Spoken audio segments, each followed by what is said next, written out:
baru pertama kali datang. Karena kan saya tinggal sama Cici Alvin.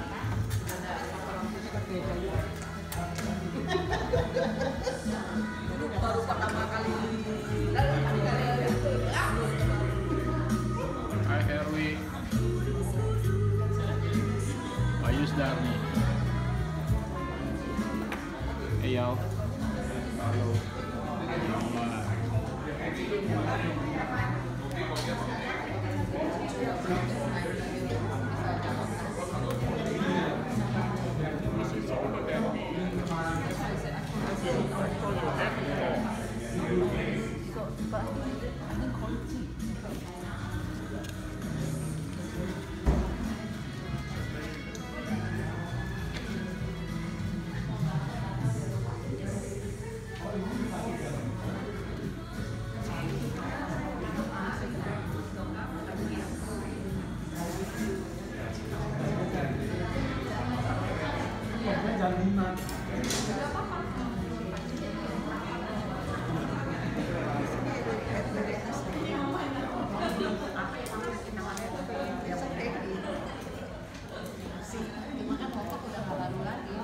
Iya.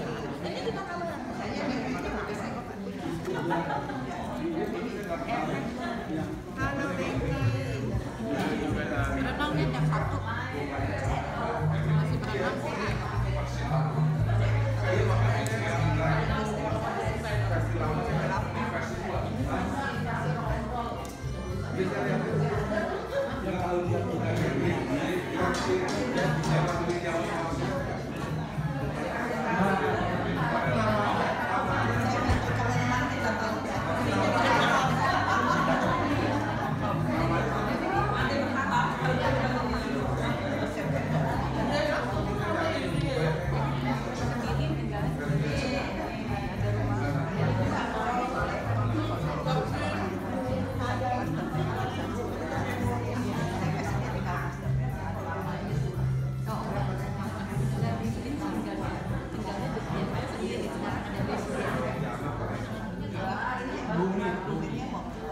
Nah.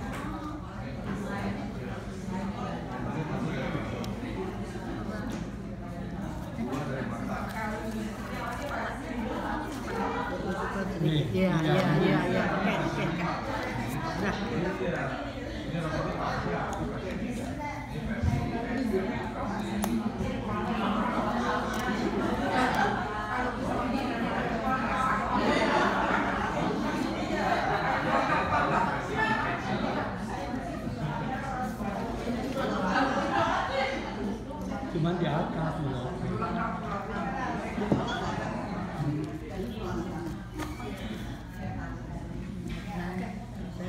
Mari kita memulai. Shall we start? Mari kita membuka kitab Bilangan pasal 33. Please turn your Bible to the book of Numbers chapter 33.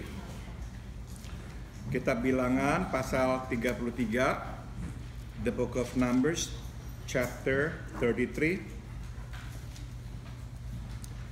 Kita membaca dua ayat saja, ayat 36 dan 37. And we are going to read two verses only, verses 36 and 37.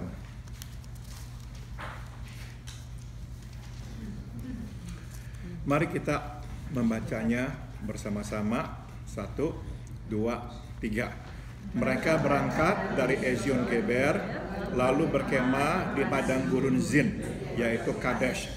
Mereka berangkat dari Kadesh, lalu berkemah di Gunung Hor, di perbatasan tanah Edom. Mari kita berdoa. Let us pray. Kami sudah membaca firman-Mu, ya Tuhan, ya Allah kami.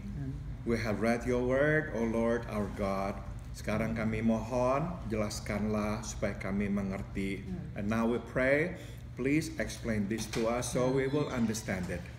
Dalam nama Tuhan Yesus kami berdoa. In the name of Jesus we all pray. Amen. Amin. halaman 81 di selebaran yang ada di tangan saudara, page 81, in the hands up that you have in your hand.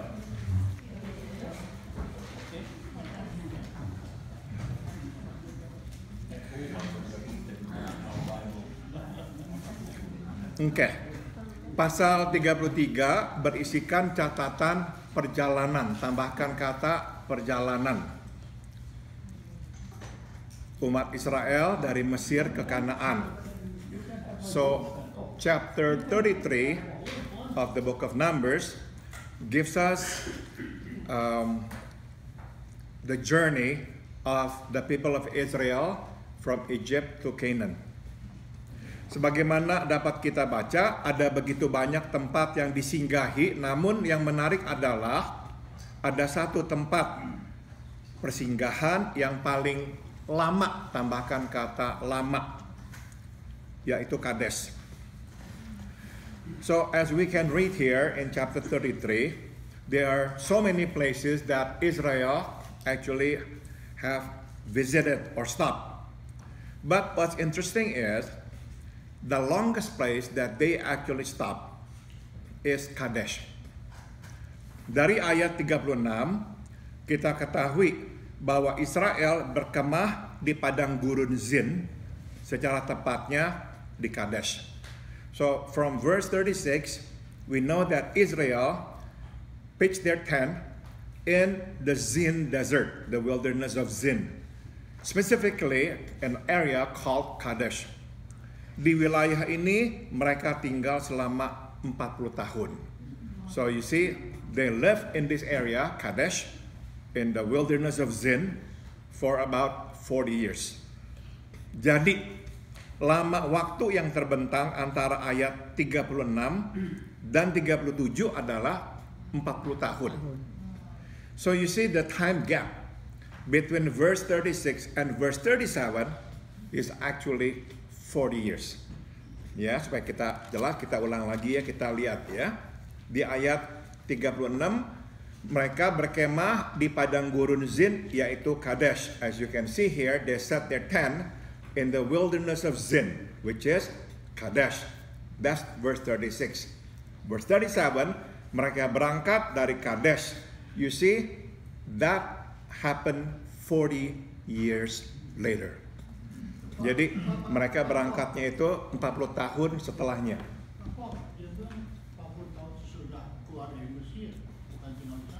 Nah, jadi mereka sebetulnya itu keluar dari Mesir nggak lama. Nanti kita akan lihat mereka itu membangkang Tuhan dan dihukum harus mengembara selama 40 tahun. So that's what happened, ya. Mari kita sambung. Sesungguhnya lama waktu perjalanan dari Ramses ke Mesir ke Kanaan hanyalah sekitar 6 minggu. Tambahkan kata 6.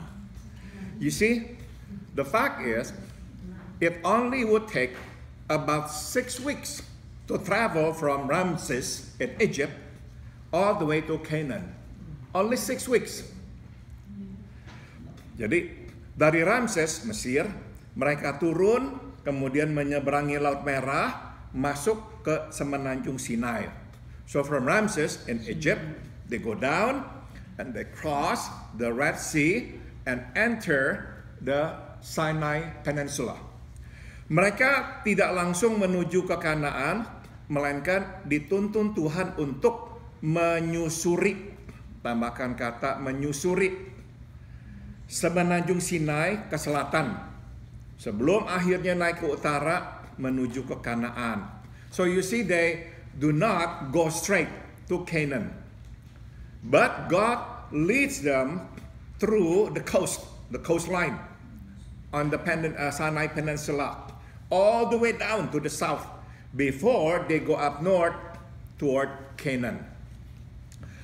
Tuhan membawa mereka ke selatan karena di sanalah terletak gunung Horeb. Tambahkan kata Horeb. Gunung Tuhan. Maybe we're wondering why God has to lead them all the way down to the south.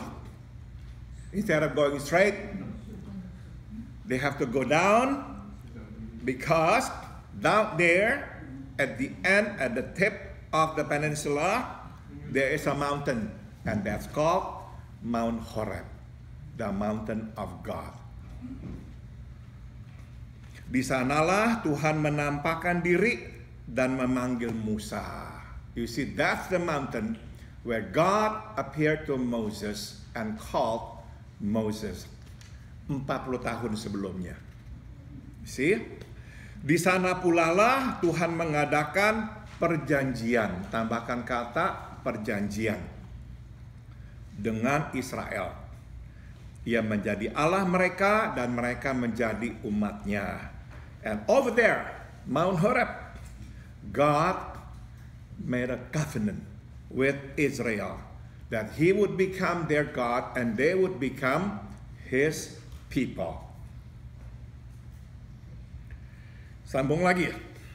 Let's continue. Sebetulnya tidak sampai 2 bulan mereka sudah tiba di Kanaan.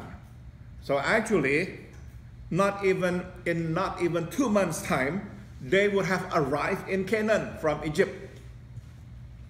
Namun sebagaimana kita ketahui, mereka menolak, tambahkan kata menolak.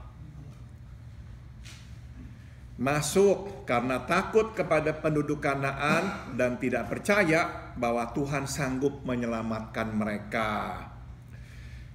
But as we know, they refused to enter the land, the promised land, because they fear the people of Canaan.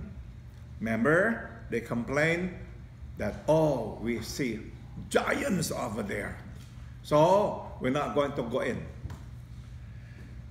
And what happened is they do not believe that God can save them, can protect them, can bring them in.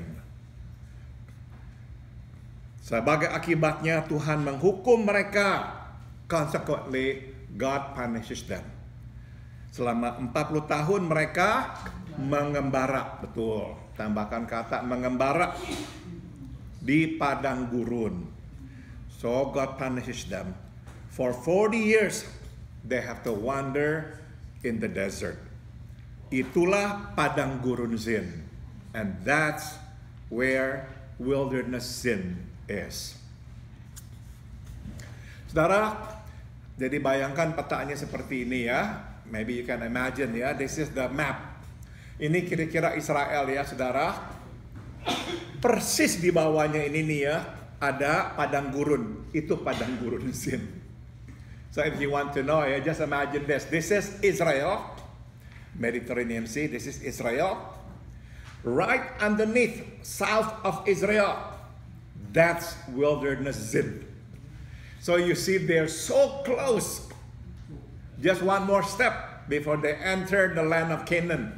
Because of their unbelief, God punishes them and they end up wandering in the wilderness for 40 years. Next to the land of Canaan. Karena tidak percaya, membangkang, Tuhan menghukum mereka. Mereka muter-muter di gurun pasir yang bersebelahan dengan tanah Kanaan. Ironic, isn't it? Sangat ironic. Karena tidak percaya. Nah, kita mau belajar beberapa pelajaran. Let's glean a few lessons. Pertama, bila kita taat, kita akan tiba tepat waktu ke dalam rencana Tuhan. Tetapi bila kita baru taat setelah tidak taat, maka kita akan tiba, namun terlambat. Tambahkan kata terlambat, sebelumnya tambahkan kata setelah. So here's the first lesson. If we are obedient, we will get into the plan of God on time. But if we only obey after we disobeyed God, we will still get there, but we'll be late. That's the lesson. Singkat kata, ketaatan memudahkan kita masuk dan mengikuti rencana Allah. Simply put, obedience make it easier for us to enter and be a part of God's plan. Sebaliknya, ketidaktaatan memperlambat dan menyusahkan. Tambahkan kata menyusahkan. Kita masuk dan mengikuti rencana Allah. On the contrary, disobedience will slow us down and will make it difficult for us to enter God's plan and follow His plan. Sambung, Tuhan baik dan penuh kasih karunia. God is good and full of grace.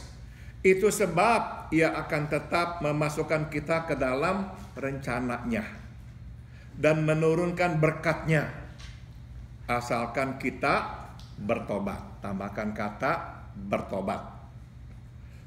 You see, God is good and full of grace. That's why He will still include us into His plan and bless us as long as we repent. Tapi, sambung, karena ketidaktaatan, kita hanya akan mencicipi sebagian. Tambahkan kata sebagian. Rencananya dan sebagian berkatnya. But because of disobedience, we will only taste part of God's plan and part of God's blessings. Let me ask you this. How many years of blessings that Israelites missed? 40 years. They should have actually enjoyed another 40 years of blessing. But because of their obedience, they end up in the wilderness, so they miss out those 40 years of blessings. Yes, eventually they accept, they receive, they taste the blessings of God in the land of Canaan. But they could have had actually another 40 years on top of it. Ngerti ya? Mereka itu kehilangan 40 tahun berkat sebab mereka seharusnya sudah tiba 40 tahun sebelumnya. Ngerti ya? Jadi kalau kita ini tidak taat sama Tuhan, karena Tuhan baik, kalau kita bertobat, Dia akan tetap ikutkan kita dalam rencananya dan berkati kita. Because God is good and full of grace. If we repent, God will say, come on in. Yeah, come on in. I'm still going to include you in my plan. I'm still going to bless you. But during the time of our disobedience, we are going to miss out His blessings and His plan. Ngerti ya? Ini yang kita mau belajar karena kesalahan mereka. This is what we can learn from their mistake. Sambung lagi. Pelajaran kedua yang dapat kita petik adalah ketaatan menjadikan hidup kita produktif dan terarah. Tambahkan kata terarah. The second lesson we can glean is that obedience will make our lives productive and purposeful. Purposeful. Sebaliknya, ketidaktaatan membuat hidup kita bukan saja tidak produktif, malah kadang menebar masalah. Tambahkan kata masalah. Conversely, disobedience will not only make our lives not productive, oftentimes it makes our lives problematic. Instead of spreading blessings, we spread problems to those around us. Jadi sekali lagi, kalau hidup kita ini taat, hidup kita akan produktif dan terarah. So once again, if we obey God, our lives will be productive and purposeful. Kalau tidak taat, bukan saja tidak produktif, malah menyebabkan banyak masalah. But if we disobey God, if we live an disobedient life, not only we are not going to be productive, but we will also create problems for other people. Sambung. Karena ketidaktaatan, Israel berjalan di tempat, berputar-putar di tempat yang sama, tidak kemana-mana, sama sekali tidak produktif. Tambahkan kata produktif. Because of disobedience, Israel walk in place, circle around the same place, go nowhere. In other words, they become unproductive and unpurposeful. Kalau kita juga tidak taat kepada Tuhan, itulah hidup kita. If we disobey God, we will end up like them. We will walk in place, circle around the same place, going nowhere. Our lives will not become productive. Dan ini yang sering saya lihat. Bukan saja kitanya tidak produktif, tidak ada tujuan. Kita seringkali malahan membuat orang-orang di sekitar kita itu menderita. Karena kita akan menciptakan masalah buat mereka. Ya, not only our lives become unproductive, but we become a source of problems to other people. Saudara, kita ini seringkali kena getahnya, ya, kita ini ketiban masalah dari orang yang taat Tuhan apa dari orang yang tidak taat Tuhan? Exactly. Betul kan? Oftentimes, we have to suffer something. We have to suffer because of disobedience. Somebody else's disobedience. Bukankah kita juga bisa berkata, kalau kita dekat dengan orang yang taat, justru kita juga kecipratan berkatnya. Betul sekali. But if we are near those who are obedient to God, we will actually get the splash of their blessings. Ya, firman Tuhan di Mazmur 86 ayat 6 berkata, Psalms 86 verse 6 says, berbahagialah manusia yang kekuatannya di dalam Engkau, yang berhasrat mengadakan ziarah. Blessed are men whose strengths are in you, who intend on going on a journey. Apabila melintasi lembah Baka, mereka membuatnya menjadi tempat yang bermata air. Ya, hujan awal musim menyelubunginya dengan berkat. When they pass through the Baka Valley, they will make that place full of water. The rain will cover that land with blessing. Lembah Baka adalah lembah kering, lambang tangis, tambahkan kata tangis dan derita. Ya, the valley of Baka. Baka literally means weeping, crying. So that land or that valley is dry, no life there, difficult to pass through. That's why when people talk about Lembah Baka, when they talk about the valley of Baka, what they have in mind is place where they have a lot of suffering, pain, and tears. Nah, tapi kata firman Tuhan, orang yang bersandar pada Tuhan, orang yang kekuatannya pada Tuhan, akan membuat lembah kutuk ini berubah menjadi lembah berkat. Betul sekali, tambahkan kata berkat. But the Bible says, those whose strengths are in the Lord, those who rely on Him, will make this cursed land, this cursed valley, into a blessing, a valley of blessing.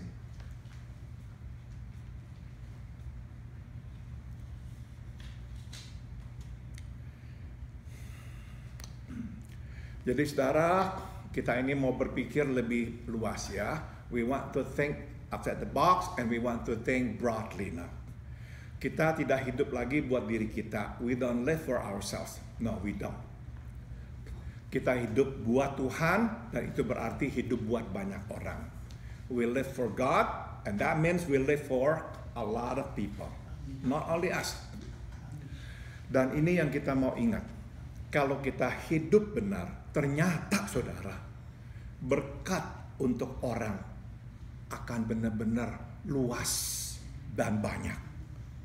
But now we know, This is important for us here to know, to keep this in mind.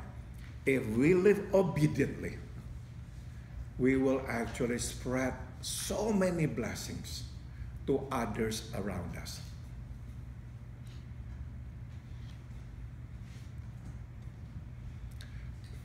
Kita beruntung diberkati Tuhan, dikunjungi oleh saudara Anyal dan Herwi. Ya, we are so blessed to have our brother Anyal and our sister Herwi among us. Saudara, saya tidak tahu berapa banyak orang yang telah diberkati oleh kehidupan mereka. I don't know how many have been blessed by their lives. Mereka mengalami masalah kesehatan, tapi tidak mengalami masalah iman. You see, they have health problem, but they have no faith problem. Karena iman mereka luar biasa sehatnya. Because their faith is so healthy. Dan karena mereka terus hidup bertahan, percaya pada Tuhan, mereka seperti mata air yang memancarkan berkat demi berkat kepada kita semua. Because they live obediently, they have faith in God, they hang in there, they have been actually springing up blessing after blessing to those around us. Yeah, whenever we see them, whenever we know their stories, we are encouraged. Ya, kapan waktu kita dengar mereka bersaksi, mereka kita lihat di depan mata kita, kita merasa dikuatkan dan diberkati. So you see, once again, satu hidup yang taat memberi berkat banyak dan luas. One obedient life will spread so many blessings to so many people. Kita akan akhiri. Let's continue and end this. Pelajaran ketiga yang dapat kita petik adalah di dalam perjalanan mengikut Tuhan, kita harus singgah. Tambahkan kata singgah di tempat yang ditetapkan Tuhan. The third lesson we can glean is in our journey to follow God, sometimes He makes us stop at places that He wants us to stop. Dia akan meminta kita singgah dulu. Israel diharuskan berjalan ke selatan terlebih dahulu sebelum akhirnya meneruskan perjalanan ke utara. God made Israel to walk down south on the peninsula, before they go up and continue their journey to Canaan. Kenapa? Mereka harus singgah di Gunung Horeb. Because they have to make a stop at Mount Horeb. Memang jalan lurus mempercepat mereka tiba di Kanaan. Tapi itu bukan rencana Tuhan. It is true, if they had gone straight from Ramses all the way straight, horizontal, they will just get there a lot sooner. But that's not God's plan. Justru jalan menyimpang, tambahkan kata menyimpang, adalah jalan Tuhan. Turn out to be that this turn, change of direction, longer trip is the way of God. Kadang kita harus singgah di tempat tertentu. There are times God wants us to stop at certain places. Ya, ada waktunya Tuhan mau kita berhenti. Jadi jangan tergesa-gesa dan jangan bersandar pada perhitungan manusia. So don't rush. And don't depend on our own ability. Bersandarlah pada pimpinan Tuhan. Rely on God. Di dalam perjalanan, kadang Ia menghentikan atau membelokkan arah. In this life journey, at times God stops us, and at times He leads us into a different direction.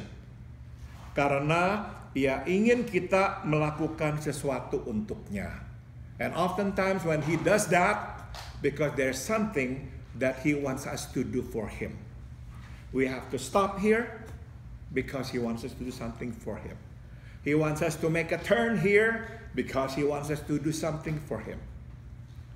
Apapun itu, nah ini yang penting.